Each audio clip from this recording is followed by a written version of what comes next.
தரமான பிஓபிஎஃப் சிஸ்டர்னு கேட்டு வாங்குங்க. தரமான பிஓபிஎஃப் ஜெஸ்டா. தரமான பிஓபிஎஃப் ஜெஸ்டா. தேநீரின் உன்னத கலை.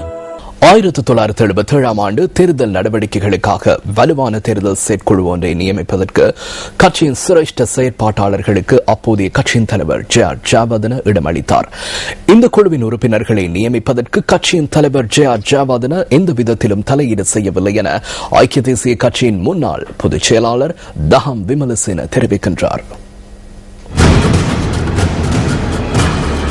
1977 ஆண்டு வரலாற்று தேர்தல் வெற்றியொன்றை தன்வசப்படுத்திய ஐக்கிய தேசிய கட்சியின் செயற்பாட்டுக் குழு கட்சியின் உறுப்பினர்கள் மற்றும் தொகுதி அமைப்பாளர்களின் வாக்குகளின் மூலமே தெரிவு செய்யப்பட்டது. தேர்தல் குழு ஒன்றுக்கான 10 பேர் அடங்கிய குழு வாக்குகளின் மூலம் தெரிவு செய்யப்படுகின்றமை குறித்து எந்த ஒரு நபரும் முன்பே அறிந்திருக்கவில்லை எனவும் ஜனநாயக ரீதியான தேர்தல் ஒன்றின் மூலம் உறுப்பினர்களை தெரிவு செய்ய கட்சியின் தலைவர் இடம் ஏற்படுத்திக் கொடுத்ததாகவும் முன்னாள் பொதுச் செயலாளர் குறிப்பிட்டார். இவ்வாறான தேர்தல் ஒன்று நடைபெறுகின்றமை குறித்து எந்த ஒரு நபரும் அறிந்திருக்கவில்லை, தனக்கு கூறவில்லை என சிலர் என்னிடம் குற்றச்சாட்டுகளை முன்வைத்தனர். இவ்வாறான தேர்தல் ஒன்று நடைபெற உள்ளமை குறித்து நானும் அறிந்திருக்கவில்லை. தேர்தல் நடைபெறும் சந்தர்ப்பத்தில் 3 நாட்களை வழங்குமாறு ஒருவர் கூறினார். அதற்கு தலைவர் 3 நாட்கள் அல்ல 3 நிமிடங்களேனும் தர முடியாது என கூறினார். உடனடியாக இந்த தேர்தல் நடாத்தப்பட வேண்டும் என உத்தரவிட்டார். தேர்தல் நிராகரிக்கப்படும் என்பதற்காகவே அதனை உடனடியாக வைத்தார். திறமையான குரல் எழுப்பக்கூடிய இளைஞர்கள் என அனைத்து பிரிவும் உள்ளடங்கிய குழு ஒன்று அந்த தேர்தலின் ஊடாக நியமிக்கப்பட்டது. இந்த தேர்தலில் ஆர் பிரேமதாசவை முதலிடத்தை பெற்றார். அவர் ஒவ்வொரு தடவையும் முதலிடத்தை பெற்றுக் கொள்வார் என நாம் அனைத்து சந்தர்ப்பங்களிலும் கூறியிருந்தோம்.